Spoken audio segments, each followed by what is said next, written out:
Something delicious is cooking in Argentina with Tesla because Elon and Milei are gonna be meeting for the second time in 3 weeks. And usually when Elon meets someone this soon, this fast, there has been some sort of a dialogue and development in terms of a deal. Now, there's no news about this yet, but when Elon meets somebody this quick, something is coming and something is cooking, and it's pretty darn exciting.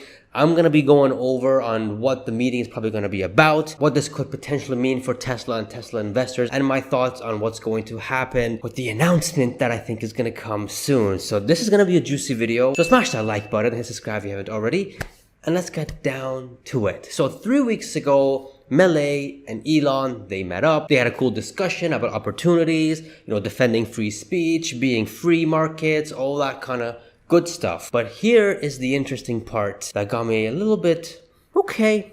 I mean, I didn't think too much about it until now. When you put the puzzles together, this is what, one of the guys in Argentina's ambassador to the US said. And he said, "We talked about the investment opportunities in Argentina in lithium." Now, this part is interesting because we know that lithium is needed to make batteries. And they're talking to Tesla and Elon Musk about it.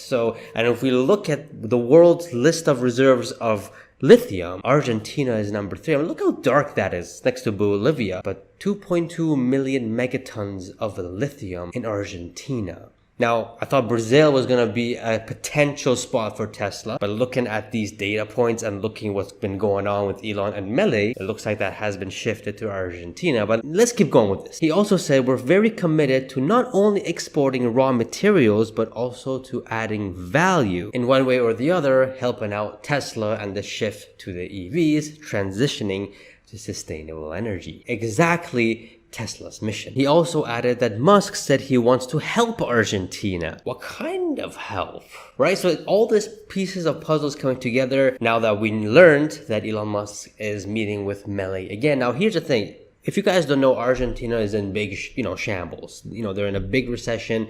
They have one of the highest inflation. I think they just reached 300% in February or so, and recently it's been going down sharply. It has peaked, as you guys can see in this graph, which is good news. And the other good news is that for the first time in 16 years, Argentina is in a surplus of funds, which is really good. It means that their income exceeds their expenses, and so they finally have some money that can help out the country one way or the other. Now, 3 weeks ago, Milei met Elon Musk at Tesla's Gigafactory in Texas, giving them a show around, showing the vehicles, and obviously sat down and talked about, future opportunities and investments. 3 weeks later, we have Elon Musk meeting Milei again, and this time it looks like there's some sort of a deal to be closed, and I don't think there's going to be any announcement anytime soon. Maybe at the end of this year, maybe there could be an announcement. Maybe this is a 2026, 2027 kind of thing, because, if there is going to be an announcement, like maybe a Giga Argentina, well, first we gotta, get the Mexico built. And here's the thing with South America, guys. The only country that Tesla is selling Tesla is in Chile. And also Chile is a big lithium reserved country. But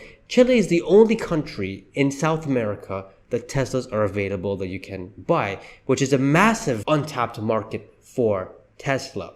My prediction, guys, what I am predicting is back and forth with Milei, with Elon Musk and Tesla, back and forth like this, gives me an indication that there's going to be some sort of a deal. My number one is going to be a Megapack factory, a third Megapack factory. The way it's looking like it looks like the third one's going to be announced in Argentina. I think this is 100% given. Second on the list here, Giga Argentina, which is the 6th Gigafactory, or 7th if you want to add the Nevada as well, after Giga Mexico that they're going to be making in Argentina. Now, obviously, this is all a prediction, but based on how things are going, Elon wants to help out Argentina, and Argentina wants to help out Elon and Tesla with the adding raw materials and all that kind of stuff. Now, obviously, there's a lot of lithium there. A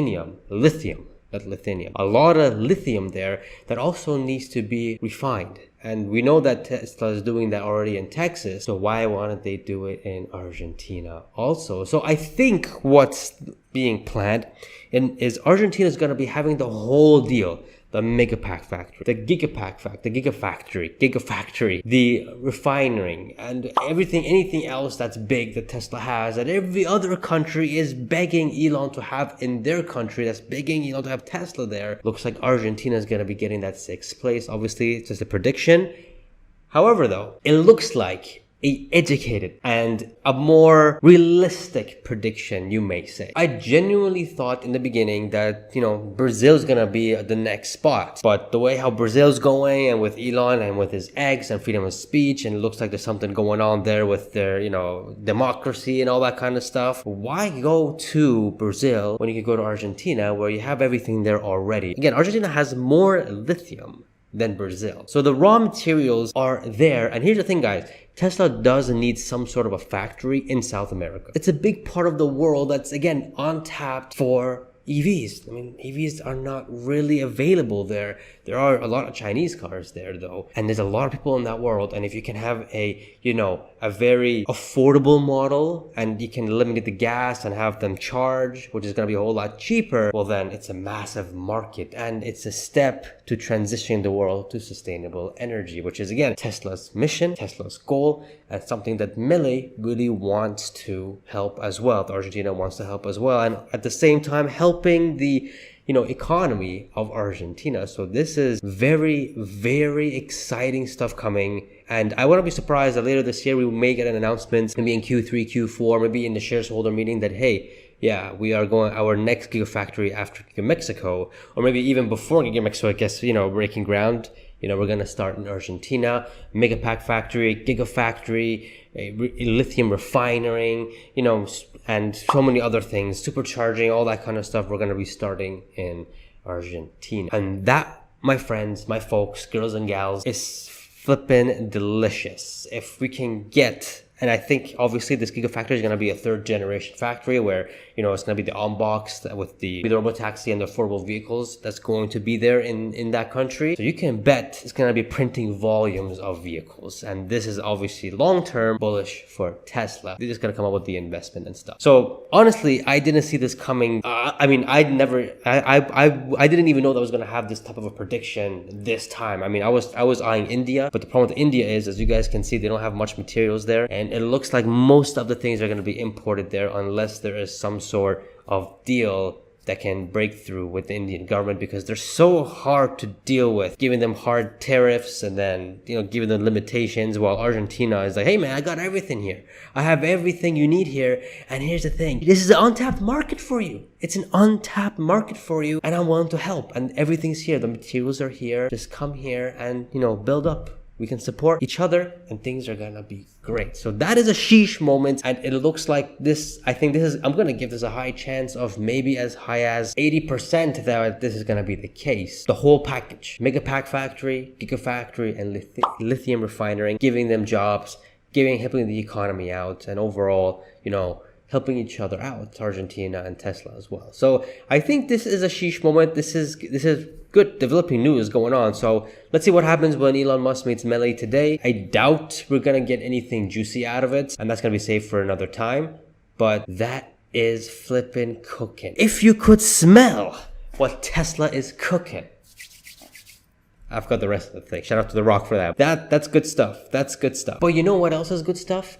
Is that Tesla, the Megapack factory, the Gigafactory, all that kind of stuff is important for Tesla's long-term goals and, getting the valuation up. But the big part of Tesla here is that they are transforming and morphing to a whole different company. In 5 years' time, in 6 years' time, by end of this decade, we're going to be looking at Tesla, and we're going to be thinking of Tesla of that self-driving company, no longer that EV company. Yeah, sure, it's an EV company, but it's that car that drives you around, that I don't need a car anymore, or, it's just cheaper to go with them than Uber. It's going to be this type of business, an AI business, an FSD software business, and software like margins. And I did break it down, and what I mean by this, that Tesla, in front of our own very eyes, is transforming and morphing into a whole different company. I made a video about it over here that you guys can check out. From the data points, from the earnings call, and from other data points that I found, supports this, which is an absolute sheesh moment. So y'all won't be disappointed. Check that out, guys. Get your I Bought the Dev t-shirt if y'all want to support me. If not, hit that subscribe button, and I shall see you guys in the next video. See ya.